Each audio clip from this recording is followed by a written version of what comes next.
Hi students, welcome to Ascent school of science e learning platform. आज हमने पढ़ने वाला है क्वाड्रेटिक एक्सप्रेशंस के ऊपर या थ्योरी ऑफ इक्वेशन के ऊपर लास्ट लेक्चर। जिसमें मैंने थोड़ा एक नया कॉन्सेप्ट पढ़ने वाला है। एक्चुअली लास्ट लेक्चर में मैं पढ़ाना था, उधर थोड़ा लेंथ ज़्यादा हो गया था, उसके लिए अभी ये लेक्चर में हमने डिस्कस करेंगे और कुछ क्वेश्चन भी मैं करवाता हूँ। अभी चलते स्टूडेंट्स, जैसा quadratic expression in one variable का हमने पढ़ रहे हैं। वन वेरिएबल क्या, क्वाड्रेटिक एक्सप्रेशन का स्टैंडर्ड फॉर्म क्या होता है, ax² plus bx plus c is equal 0 रखे तो इक्वेशन हो जाएगा, इज इक्वल 0 निकाल दिए तो एक्सप्रेशन बनेगा। चलो अभी हमने क्या करने का, quadratic expression in two variables x and y, two variables लेना है।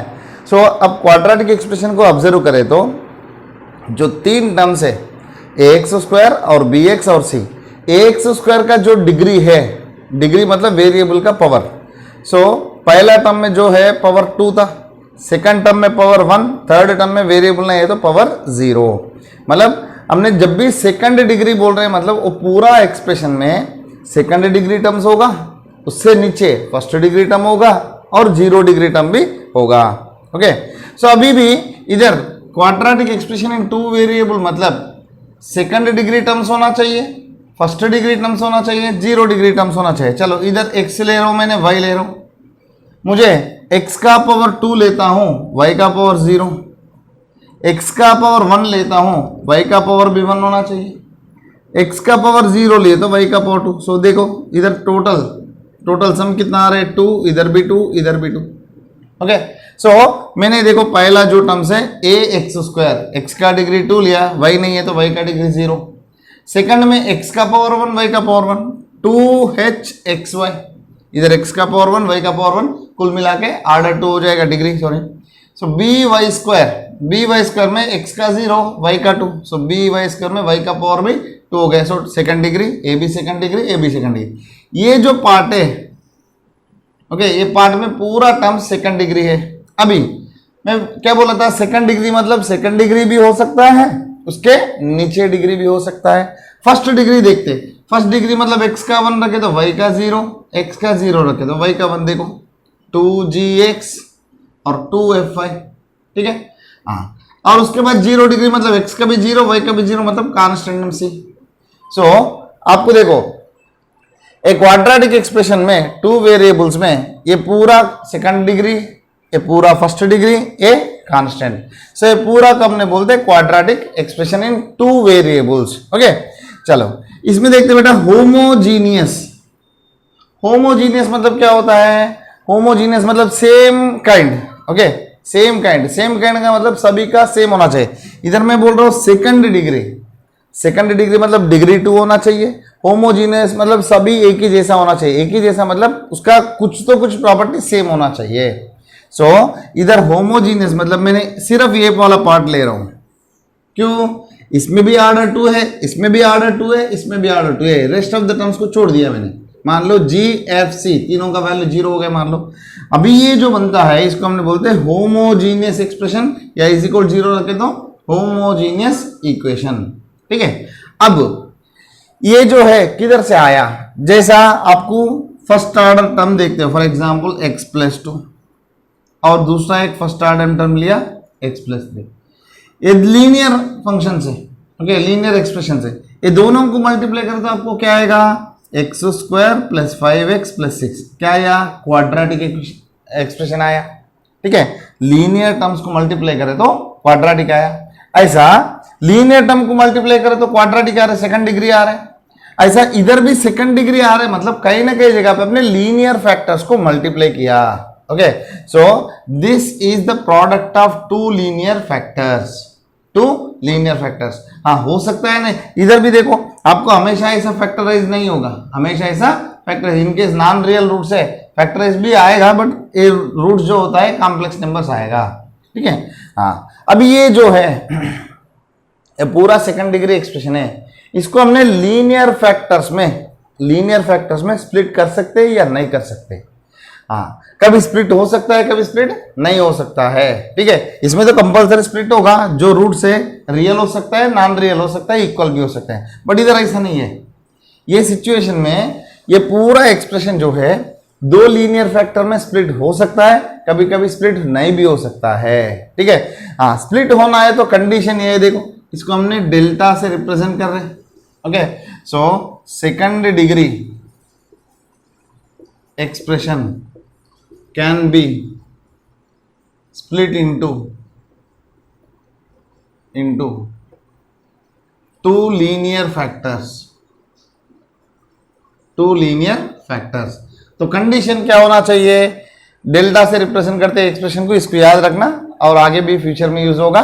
ABC plus 2FGH minus AF square minus BG square minus CH square, ये वैल्यू जो है ये जीरो होना चाहिए, ये वैल्यू जो है ये जीरो होना चाहिए, तब ये पूरा एक्सप्रेशन जो है दो लीनियर फैक्टर में स्प्लिट होगा।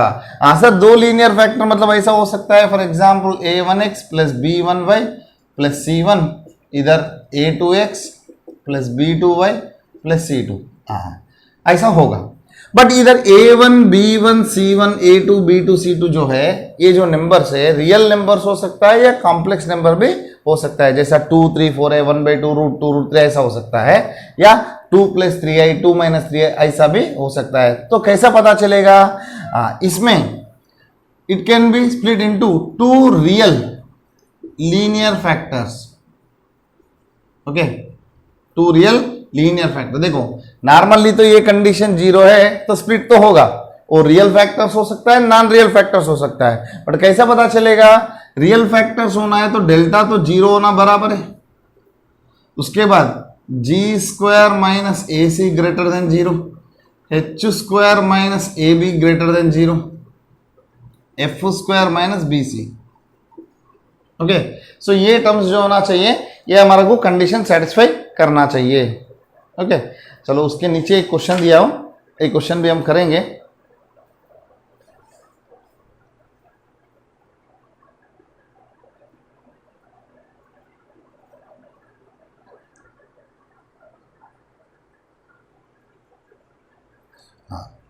इधर मैंने एक क्वेश्चन दिया था, x square plus 4xy plus 4y square plus 4x plus cy plus 3, this can be written as product of two linear factors, बोला रियल नहीं बोला, लीनियर फैक्टर्स में स्प्लिट कर सके तो कंडीशन क्या होगा, ठीक है। चलो इसके हिसाब से कंपेयर करते हैं, अपने स्टैंडर्ड फॉर्म से कंपेयर करेंगे। a वैल्यू देखो, इधर ax स्क्वायर तो a वैल्यू 1, 2h के जगह पे कितना है 4 है, सो h वैल्यू 2, और b के जगह पे कितना है 4 है, और 2gx, सो 2g के जगह पे 4 है तो g के जगह पे 2, एंड 2f के जगह पे c, ओके, और c के जगह पे 3, ठीक है। अभी ये कंडीशन में सब्स्टिट्यूट करते हैं, a b c, देखो a b c वैल्यू तो 3 है, सो 1 × 4 × 3 12, ठीक है, प्लस 2fgh 2 × f कितना है इधर f इज इक्वल, ये तो डायरेक्टली 2f वैल्यू लिखते हैं, 2f वैल्यू c है, 2fgh देखो 2fgh, तीनों को मल्टीप्लाई करना, 2 × 4 c, उसके बाद कितना है बेटा माइनस af स्क्वायर, a कितना है 1, f स्क्वायर कितना है c square upon 4, so c square upon 4 क्योंकि c/2 का whole square, minus bg square, b value कितना है 4, bg स्क्वायर g वैल्यू कितना है 2, 4 और g स्क्वायर मतलब 4 16 हो जाएगा, minus ch square, c value 3 है, h वैल्यू कितना है बेटा 2, ओके, 2 स्क्वायर मतलब 4 4 3 12 इज इक्वल टू 0। अब देखो ये प्लस 12 माइनस 12 कैंसिल, और सिंप्लीफाई करो इसको, 16c minus c square minus 64 is equal to 0, okay. So c square minus 16c minus 64 plus 64 is equal to 0, ये हो जाएगा c माइनस 8 का whole square is equal to 0, c value होगा 8, okay. सो देखो बेटा ये सिंपल क्वेश्चन है, ये पूरा एक्सप्रेशन आपको टू लीनियर फैक्टर में स्प्लिट होना चाहिए, तो ये कंडीशन होगा delta is equal to 0, okay.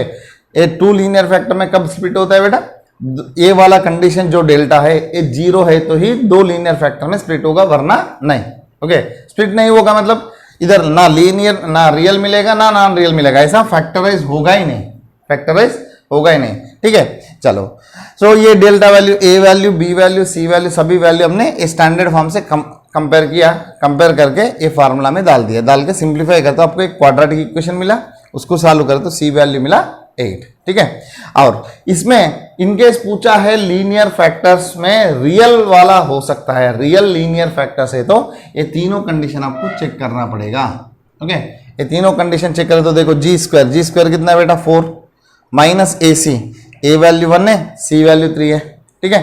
So 4 minus 3, okay 4 minus 3 कितना हो रहा है 1 हो रहा है, ग्रेटर देन 0 बराबर है। ऐसा तीनों कंडीशन चेक करो, सेटिस्फाई करे तो लीनियर में रियल में स्प्लिट होगा। एक भी कंडीशन सेटिस्फाई नहीं किया रियल फैक्टर्स नहीं हो सकता है, ठीक है। चलो आगे एक दो क्वेश्चंस करेंगे, ठीक है। आज के लिए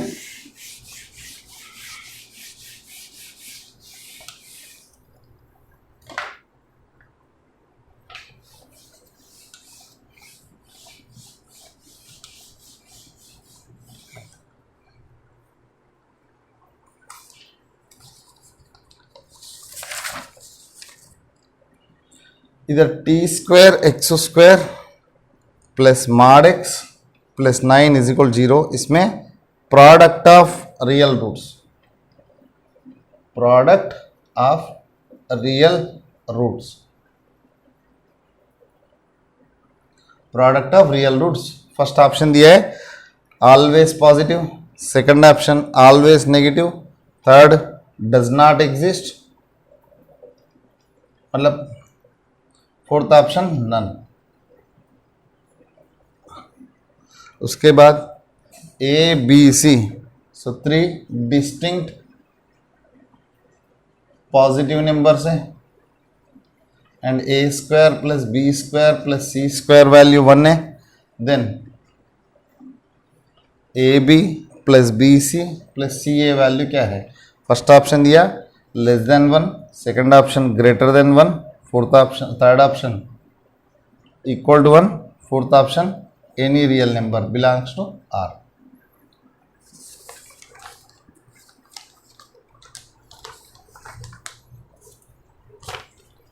उसके बाद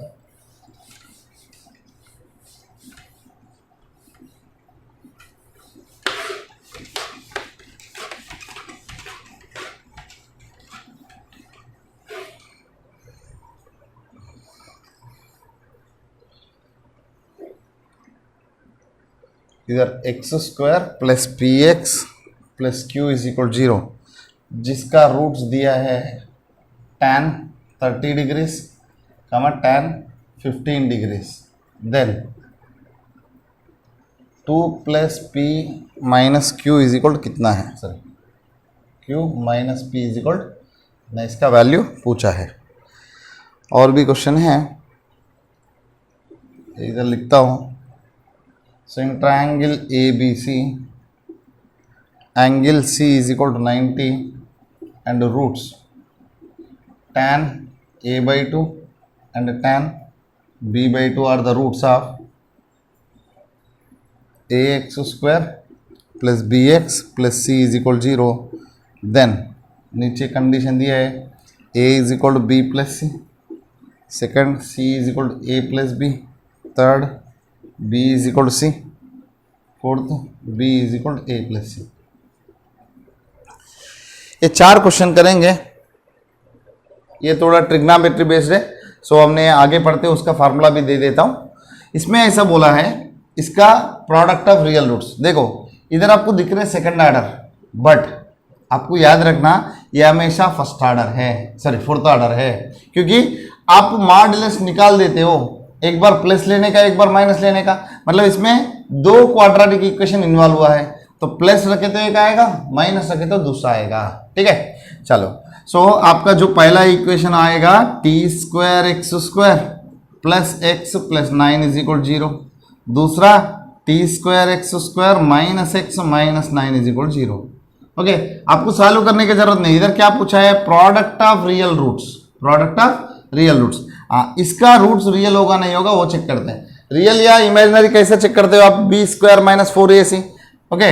सो दोनों में मैं डिस्क्रिमिनेंट ले रहा हूँ, बी स्क्वायर मतलब देखो इधर बी वैल्यू +1 या -1, उसका स्क्वायर कर तो 1 नहीं आएगा, minus 4ac, okay 4ac, 4 into a value कितना है, t square 9 36, okay b square minus 4ac, t minus 1 minus 36 t square है, ओके। सो ये जो वैल्यू है ये ग्रेटर देन 0 होगा या लेस देन 0 होगा, आपको पता होना चाहिए, ठीक है।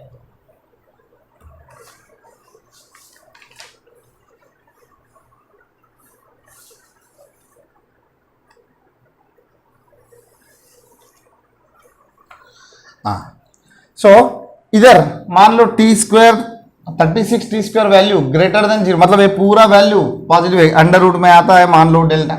सो ये जो पूरा वैल्यू जो है ये पॉजिटिव है तो रूट्स एग्जिस्ट होगा, नेगेटिव है तो रूट्स एग्जिस्ट नहीं होगा। चलो तो भी देखते हैं, प्रोडक्ट ऑफ रियल रूट्स बोले, so what is the product of first equation, इधर प्रोडक्ट क्या आएगा, इधर प्रोडक्ट क्या होता है, मान लो एक्स वैल्यू पॉजिटिव या नेगेटिव होने दो, इधर प्रोडक्ट होगा alpha into beta is equal to c by a 9/t square, इधर alpha into beta value same 9/t square, ये हमेशा greater than 0, okay. So therefore हमारा जो प्रोडक्ट ऑफ रियल रूट्स है ऑलवेज पॉजिटिव होगा, ठीक है। हाँ इधर भी 9/t स्क्वायर आ रहा है, इधर भी 9/t स्क्वायर आ रहा है, कोई टेंशन है, product of real roots will be always positive, हाँ राइट। उसके बाद देखो टी स्क्वायर बोले कोई भी होने दो टी वैल्यू, तो हमारे को प्रोडक्ट ऑफ कितना आ रहा है, हमेशा पॉजिटिव ही आ रहा है, ठीक है right. A b c are 3 distinct numbers है, ओके, और पॉजिटिव नंबर्स है, और a square plus b square plus c square value 1 दिया है, then a b plus b c plus c a value कितना होगा, ठीक है। इसके लिए मैं क्या कर रहा हूँ, ये इंपॉर्टेंट है, a minus b whole square plus b minus c whole square plus c minus a whole square ले रहा हूँ, a b perfect square, a b perfect square, a b perfect square, this always greater than or equal 0। और इधर क्या बोला है, 3 distinct numbers, सो ये कभी 0 नहीं होगा, ए कभी 0 नहीं होगा, ए बी कभी 0 नहीं होगा, सो हमेशा पॉजिटिव ही रहेगा। इसको मैं एक्सपेंड करता हूँ, ओके, एक्सपेंड करके डायरेक्टली सिंप्लीफाई करता हूँ, मुझे आएगा 2 into a square plus b square plus c square minus a b minus b c minus c a greater than 0। ये 2 हटा दो क्योंकि 2 से कोई फर्क नहीं पड़ेगा, पॉजिटिव 2 है, और ये पूरा नंबर को उधर लेके जाओ, so a square plus b square plus c square greater than a b plus b c plus c a. अब देखो, आपको देखो ये दोनों एक्सप्रेशन आएगा, इसका वैल्यू कितना है 1, so 1 is greater than a b plus b c plus c a, so ये आंसर हो गया। A b plus b c plus c a value कैसा होना चाहिए, हमेशा 1 से कम, so always less than 1, okay. ये total value is always less than 1, देखो हमेशा 1 बड़ा होना चाहिए, ये एक्सप्रेशन छोटा होना चाहिए, सो ये एक्सप्रेशन ऑलवेज 1 से कम होना चाहिए, ठीक है। हाँ इधर आपको इसका वैल्यू मैं बता दूं, tan 30 का वैल्यू है 1/√3, ये पता है आपको। tan 15 का वैल्यू है 2 माइनस √3, 2 माइनस √3, ओके। सो उससे भी कर सकते हैं, या दूसरा मैं बताता हूँ, ये फार्मूला आपको याद रखना पड़ेगा, ट्रिग्नोमेट्री जब आता है ऑटोमेटिकली याद हो जाएगा। So tan a plus b is equal to tan a plus tan b upon 1 minus tan a into tan b। In case आप में से कोई फाउंडेशन का लेक्चर्स पढ़ा है तो वो लोगों को ये फार्मूला बताता होगा उधर। So tan a plus b का फार्मूला होता है tan a plus tan b upon 1 minus tan a tan b। इधर आपको a वैल्यू मान लो 30 degree, b value 15 degree, substitute करो इधर। So tan 30 plus 15 is equal to, so tan 30 plus tan 15 upon 1 minus tan 30 into tan 15, okay. ये कितना हो जाएगा tan 45, इसका वैल्यू 1 है, हाँ ये है, ये दोनों रूट्स है, इसका रूट्स है, तो ये सम ऑफ द रूट्स है, सम ऑफ द रूट्स वैल्यू कितना होगा माइनस बी बाई ए, इधर देखो p b की जगह पे p है, so minus p by 1, so numerator value होगा माइनस p बाई 1 माइनस, इधर प्रोडक्ट ऑफ द रूट्स है, product of the root c by a that is q by 1, okay. So अभी cross multiply करो, इसको इधर ले, so 1 minus q is equal to minus p, ठीक है। सो ये दोनों टर्म्स को उधर लेके जाओ, सो कितना हो जाएगा 1 is equal to q minus p, q minus p value कितना हुआ 1। अभी आपको कितना वैल्यू चाहिए, 2 प्लस q माइनस p चाहिए, देखो q माइनस p वैल्यू 1 था, सो 2 + 1 है तो आंसर आएगा आपका 3। बस आपको सिंपल ये फार्मूला याद रखना है। इधर भी same to same formula use करते हैं हम।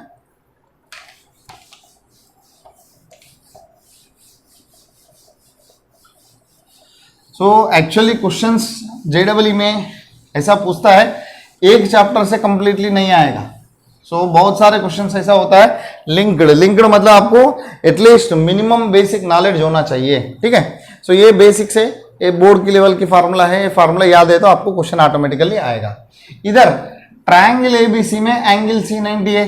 सो एंगल सी 90 डिग्री से है तो एंगल ए प्लस बी कितना हो जाएगा, ए भी 90 होगा, क्योंकि तीनों का सम, कोई भी एक ट्रायंगल में तीनों एंगल्स के सम 180 होगा, उसमें एक 90 है तो बाकी दो 90 होना चाहिए, बाकी दो का सम।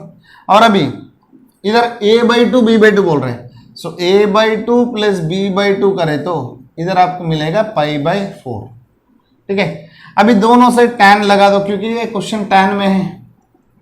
सो tan a/2 प्लस b/2, अभी जो फार्मूला लगा है ये वाला फार्मूला में सेम a की जगह पे a/2, tan a/2 plus tan b/2 upon 1 minus tan a/2 into tan b/2। इसका वैल्यू देखो 45, tan 45 value 1, okay, is equal ये sum of the roots, a product of the roots, क्योंकि ये दोनों रूट्स है इसका, ठीक है। So sum of the roots कितना होगा, माइनस बी अपॉन ये, प्रोडक्ट ऑफ द रूट्स होगा सी अपॉन ए। सिंप्लीफाई करो, 1 is equal to minus B upon ये, हाँ एलसीएम लेके ए क्यों कैंसिल करता हूँ, ए माइनस सी बचेगा, इधर क्रॉस मल्टीप्लाई करो, A minus C is equal to minus B, ठीक है। हाँ अब देखते हैं, ये बी को इधर सी को इधर लाओ, ए प्लस बी इज इक्वल आएगा आपको सी, बहुत सिंपल है। सो ये आंसर बनेगा C is equal A plus B, second वाला, ठीक है। सो बहुत सिंपल क्वेश्चन है स्टूडेंट्स, ये सारे प्रीवियस जेडब्ल्यू में और बहुत सारे काफ़ी कॉम्पिटेटिव एग्जाम्स में ऐसा क्वेश्चंस पूछा गया है। सो आपको हमारा वीडियो पसंद आया तो आपके दोस्त के साथ लाइक कीजिए और कमेंट कीजिए किधर भी आपको समझ में नहीं आया, और मेरा व्हाट्सअप नंबर सभी स्टूडेंट्स के पास होगा। सो कुछ भी डाउट है तो feel free to ask us. Thank you students, have a nice day.